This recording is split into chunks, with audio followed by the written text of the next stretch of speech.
Coucou tout le monde! J'espère que vous allez tous très très bien. On se retrouve ce mercredi pour une vidéo un petit peu différente, puisque aujourd'hui nous allons parler d'un budget d'une autre budgéteuse qui est French Budget. Elle a également une chaîne YouTube. Je vous mettrai description et lien de sa chaîne en barre d'infos, bien évidemment. On va parler rentrée d'argent, on va parler de ses charges, de ses épargnes, comment elle calcule donc ses enveloppes. Enfin, vous allez voir, c'est pas tout à fait des enveloppes, c'est une autre méthode qui est intéressante. Et donc pour ça, je vous demanderai la plus grande bienveillance. On est ici pour s'entraider, pour faire avancer un peu et donner des idées à tous. Donc l'idée, c'est de ne pas avoir la critique facile et les commentaires que voilà, désobligeants, ça je ne le permettrai pas. Donc voilà, si vous êtes un petit peu curieux de voir comment Friend Budget calcule son mois, eh bien allez, c'est parti, on démarre immédiatement pour une présentation. Alors, donc, on va parler aujourd'hui du budget donc d'une maman qui est solo, qui a une quarantaine d'années, qui est active dans le monde du travail puisqu'elle est cadre. Donc elle m'a dit cadre supérieur dans la fonction publique. Alors c'est vrai qu'en Belgique, nous, cadre supérieur, on utilise moins ces termes-là. Mais bon, voilà, ça veut dire que donc elle a quand même un poste à responsabilité. Donc maman solo, ça je l'ai dit. Donc elle est maman d'une petite fille de 8 ans. Donc voilà, à 8 ans, on le sait, hein, il y a des dépenses qui sont quand même assez conséquentes au niveau des activités parascolaires. On va le voir par la suite. Elle était propriétaire d'un appartement en proche banlieue parisienne qu'elle a revendu et qui lui a permis d'acheter sa maison en octobre 2022, donc cette année. Donc ça fait tout juste un peu plus d'un mois qu'elle est l'heureuse propriétaire de sa maison. Donc félicitations à elle. C'est pas un achat qui est toujours facile à pouvoir réaliser. Donc déjà qu'elle ait pu faire ça, qu'elle soit propriétaire de son bien, bah, c'est une excellente chose. Voilà, qu'est-ce que je pourrais encore dire d'autre? Oui, donc Friend Budget tend vraiment vers le frugalisme, le deuxième main, l'économie circulaire, etc. Ce vers quoi moi j'aspire et que je n'y suis pas encore. Mais ça, c'est vraiment, je trouve, allez, personnellement, je trouve que c'est un mode de vie qui convient de mieux en mieux à les dépenses qu'on a actuellement avec l'augmentation du coût de la vie. C'est vrai que le frugalisme, c'est quelque chose qui est voilà, qui prend tout son sens. Voilà. Alors, donc il faut savoir aussi que Friend Budget utilise non pas la méthode des enveloppes comme moi je l'utilise, mais son budget mensuel est basé sur la méthode du Kakibou. Alors j'espère que je le prononce bien, Kakibou. Bon, voilà. Donc c'est une méthode qui vient du Japon. Alors vous allez voir, il y a beaucoup de points de similitude avec la méthode des enveloppes et les trackers. Donc c'est pour ça que j'en parle, parce que si c'était totalement différent, effectivement, ce serait un peu plus compliqué d'en parler ici. Mais là, je trouve que c'est bien parce que vous avez il y a des points différents et il y a des similitudes. Et donc je vais vous montrer hein, des fichiers, etc., des photos. Vous allez voir, c'est très très bien. Et donc, qu'est-ce qu'il vous faut pour la méthode du Kakibou? C'est facile. Je vous le montre tout de suite en photo. Il vous faut un cahier et un stylo bille. C'est tout. C'est la seule chose. Donc voilà, ça vous permet en fait de noter toutes les rentrées et les dépenses que vous allez effectuer au cours du mois. Ça va vous permettre aussi de conscientiser parfaitement vos dépenses. Vous allez avoir des traces de ce que vous avez fait aussi dans les mois précédents, puisque ce n'est pas comme les trackers au niveau des enveloppes où on efface le tracker au niveau du mois et puis après on ne sait plus ce qu'on a dépensé. Ici, tout est minutieusement inscrit, que ce soit les charges pour l'alimentation, etc. Et donc voilà, je trouve que c'est pertinent. C'est justement ce que je m'étais dit qui me manquait moi et que je voulais combler pour 2023, c'est qu'effectivement j'efface mes trackers et donc c'est bien beau de se dire ok on a mis 50 euros d'économie, mais après 6 mois plus tard on ne sait plus quels mois ont été bons, quels mois ont été moins bons et donc du coup cette méthode un peu avec le carnet permet de revenir en arrière et de voir quels mois ont marché mieux ou moins bien. Voilà. Alors, donc, ici, on va parler donc des rentrées d'argent, donc de friend budget. Donc, comme je vous l'ai demandé, dans la bienveillance, c'est vraiment le mot d'ordre. Alors, le salaire de friend budget net après impôt est de 2199 euros. Alors, il faut savoir aussi que, donc là, on parle du mois de novembre. Hein. Au mois d'octobre, elle a pu épargner, donc de côté tous les mois, enfin tous les jours ou toutes les semaines, elle a pu grappiller jusqu'à 70 euros d'économie qu'elle a réinjecté donc sur son mois de novembre et elle a fait quelques ventes, que ce soit par Vinted ou d'autres plateformes donc pour du deuxième main, qui lui a rapporté 160 euros. Ce qui lui fait un total net de 2429 euros. Alors, elle m'a également fait part qu'elle touchait euh, de temps à autre des primes pour des missions qui pouvaient donc aller jusqu'à un montant donc de 600 euros. C'est pas négligeable. Ici, je ne l'ai pas noté. Vous le voyez qu'il n'est pas pris parce que comme ce ne sont pas une rentrée qui est fixe tous les mois, je considère que on ne peut pas vraiment euh, la rentrer dedans. Et donc, du coup, bah, j'imagine bien que cette dame, quand les 600 euros ou autres montants tombent, ils sont directement mis au niveau de ses épargnes ou alors ça lui permet d'augmenter un petit peu ses loisirs. Alors, donc j'ai j'ai vraiment respecté donc sa méthode du kakibou pour essayer de présenter au mieux. Donc en première partie vous avez donc les gains, les rentrées, et ensuite vous avez les charges fixes. Alors les charges fixes elles sont composées de son loyer. Vous voyez qu'elle a un loyer. Donc le loyer j'imagine ici comme elle est propriétaire que c'est le remboursement de son habitation. Donc son loyer est de 710 euros. Elle a l'EDF de 132 euros. Téléphone plus Internet, 27 euros. Alors là, je fais quand même une parenthèse. Je trouve ça 27 euros pour nous en Belgique. C'est juste dingue. On n'a pas ces prix-là. C'est des prix qui sont beaucoup plus élevés. En France, vous avez la chance d'avoir quand même des forfaits qui sont, je trouve, accessibles à tous. Moi, pour ma part, dans mes charges fixes, téléphone, internet représente 70 euros, 74 euros exactement par mois. Donc c'est énorme. Et voilà, enfin ça fait téléphone, internet, télévision, mais on ne sait pas aller en dessous. Il n'y a pas, voilà, on a vraiment que deux, trois opérateurs qui se tiennent un peu tous entre eux et donc il n'y a pas vraiment de concurrence puisqu'ils sont leaders sur le marché. Et donc c'est vrai qu'en France vous avez possibilité effectivement d'avoir téléphone et internet à 27 euros. C'est quand même quelque chose qui est super. Alors au niveau de l'impôt foncier, donc 82 euros. Les assurances, donc je ne vais pas demander quelles étaient les assurances, mais il y en aura sûrement plusieurs. Les assurances habitation, assurances peut-être santé, etc. Donc là, ça représente 100 euros par mois.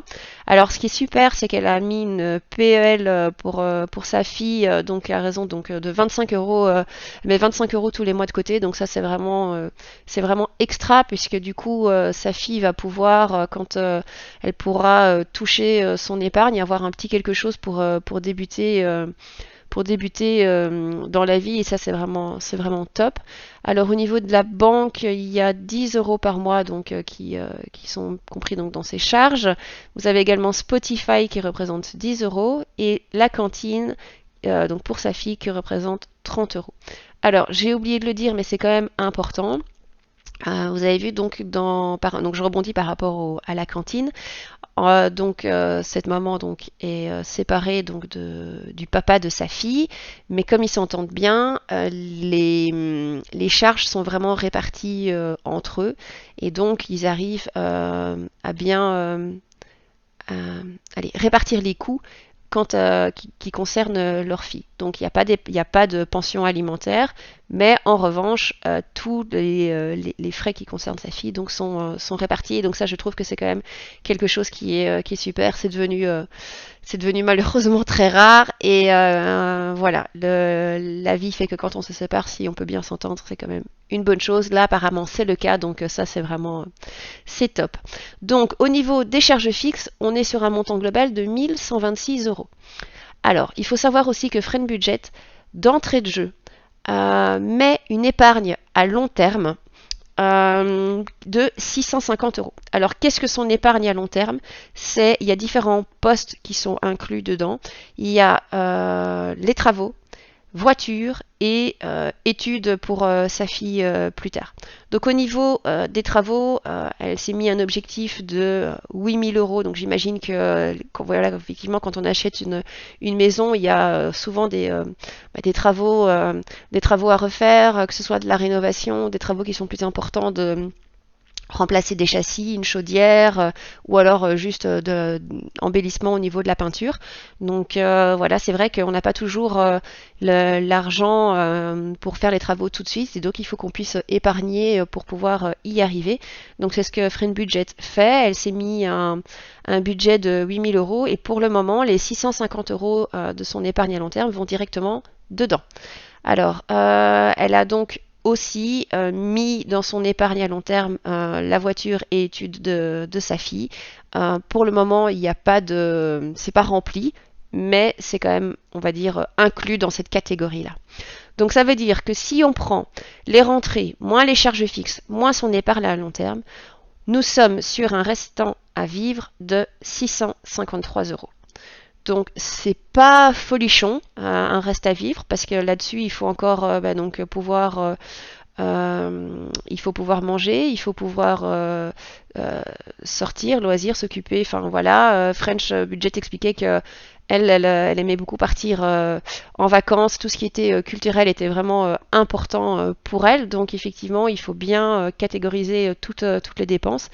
Et apparemment, donc le Kakibou aide beaucoup à cela. Donc on va voir tout de suite eh bien la suite de comment elle répartit, on va dire, ces catégories, donc ces enveloppes, entre guillemets. Donc il y en a beaucoup moins que les miennes. J'en ai déjà pas beaucoup comparé à certaines autres budgéteuses.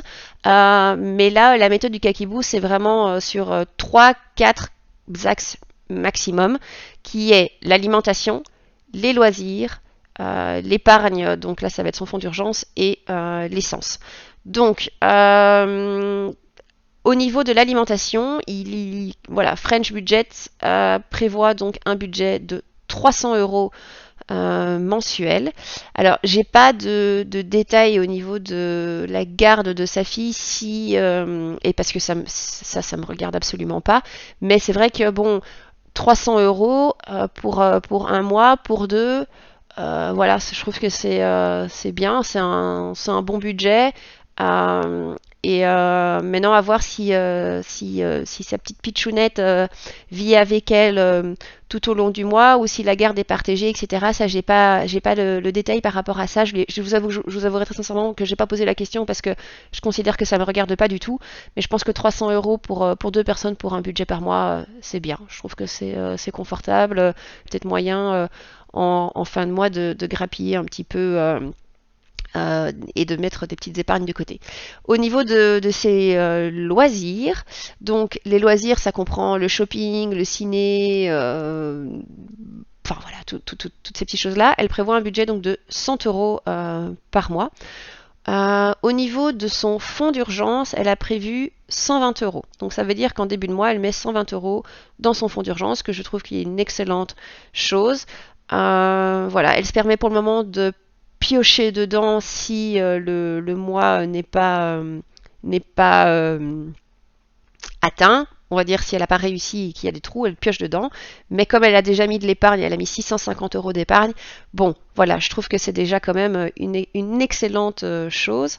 Alors au niveau de ses épargnes, donc il faut savoir elle les sous-catégorise en trois épargnes différentes, donc comme pour moi en fait. Donc l'épargne à court terme, l'épargne à moyen terme et l'épargne à long terme. Donc l'épargne à long terme, on l'a vu, hein, c'était travaux, voitures, études pour sa fille, donc là où elle a déjà mis 650 euros de côté. L'épargne à court terme, qu'est-ce que c'est? Ça va être par exemple Noël, le prévision de sa facture d'eau qui est au mois de janvier, et donc ça c'est de l'épargne qu'elle va mettre jusqu'au mois de décembre en fait. Puis après, elle va recommencer en janvier, refaire une petite épargne à court terme pour reprévoir par exemple la facture d'eau qui va arriver au mois de juin ou des choses comme ça. Donc en fait, son épargne court terme, c'est ce que moi j'appelle en fait mon fonds de roulement, et elle va piocher dedans à chaque fois qu'elle a une facture, euh, on va dire ponctuelle, enfin qui est bimensuelle, trimestrielle, annuelle, enfin voilà, elle va prendre dedans. Ensuite, vous avez donc de l'épargne à moyen terme. Donc où là, ça va être par exemple pour les cours de musique de sa fille, l'instrument de musique, s'il faut réparer quelque chose, etc. Donc elle va pouvoir piocher dedans. Prévoir évidemment au niveau des impôts, c'est pas rigolo, mais malheureusement ils sont là chaque année. Et alors aussi au niveau de ses vacances. Alors au niveau des vacances, je rebondis parce qu'elle, ce qu'elle fait, c'est qu'elle se met un peu des défis, donc elle utilise un petit peu la méthode des enveloppes aussi, puisqu'elle utilise le défi des 5 euros. Et le défi des 5 euros, en fait, vient combler enfin pas combler, il vient remplir en fait son épargne moyen terme vacances. Voilà. Alors il y a un dernier poste, donc j'avais dit donc l'alimentation 300 euros, loisirs 100 et le fonds d'urgence 120. Et le dernier poste qui reste, c'est l'essence, évidemment. Et donc, quand on a une voiture, c'est sûr qu'il faut pouvoir avoir l'essence pour aller au boulot et les courses, etc. Et donc là, il y a un budget de 100 euros qui est prévu. Donc ça veut dire que sur les 653 euros, il reste encore un petit peu, un petit quelque chose de 33 euros. Donc ces 33 euros, elle va essayer de les mettre de côté dans des petites épargnes. Et puis après, si elle va réussir à économiser au niveau des loisirs ou au niveau de son alimentation ou au niveau de son essence, eh bien c'est ça qui va partir dans des épargnes, que ce soit à court terme, à moyen terme. Donc voilà, je trouve que c'est très intéressant, c'est pertinent parce que du coup ça nous permet de voir un petit peu différemment les choses. Alors ce qu'elle met aussi hein, dans son Kakeboo, je vous remets la page qu'elle utilise, c'est des petites réflexions. Je trouve ça toujours très intéressant. C'est que donc voilà, la somme économisée souhaitée, donc là vous le voyez en bas à droite hein, de l'écran, c'est qu'elle aimerait économiser au moins 50 euros pour ce mois. Et voilà, un petit bilan d'anticiper la semaine des copines en 2023. Je trouve ça chouette parce que du coup, ça nous permet d'avoir un petit objectif sur du court terme, du moyen terme, et ça permet de voir un petit peu où on va. Je trouve que c'est quelque chose qui est intéressant. Voilà. On a vu le budget donc de French Budget. J'espère que cette petite présentation vous a plu. N'hésitez pas à mettre évidemment en commentaire ce que vous en avez pensé. Je vous merci d'être indulgent avec moi parce que c'est la toute première vidéo budget que je présente. En tout cas concernant une autre budgéteuse, c'est pas toujours évident puisque je ne vis pas avec elle, je ne la connais pas.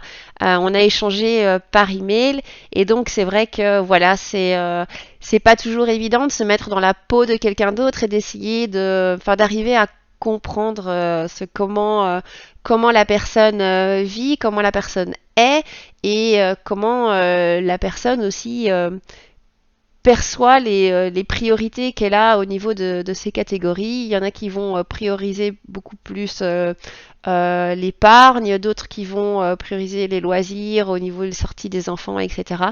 Donc voilà, donc je vous demanderai vraiment la plus grande bienveillance par rapport à ce type de contenu. Comme je vous l'expliquais, on peut le faire de manière anonyme. Ici, Friend Budget a décidé voilà, de s'exposer.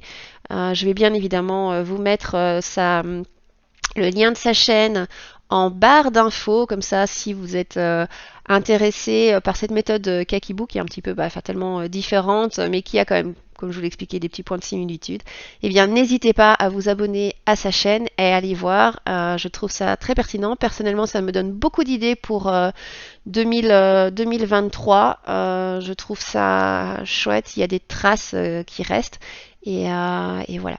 Je vous fais à tous d'énormes bisous. Je vous dis à très bientôt. Et puis on se revoit du coup dans 2 jours pour le débrief du mois de novembre. Ça y est, il est enfin terminé ce mois-là. Je suis contente. À bientôt. Bisous. Bye.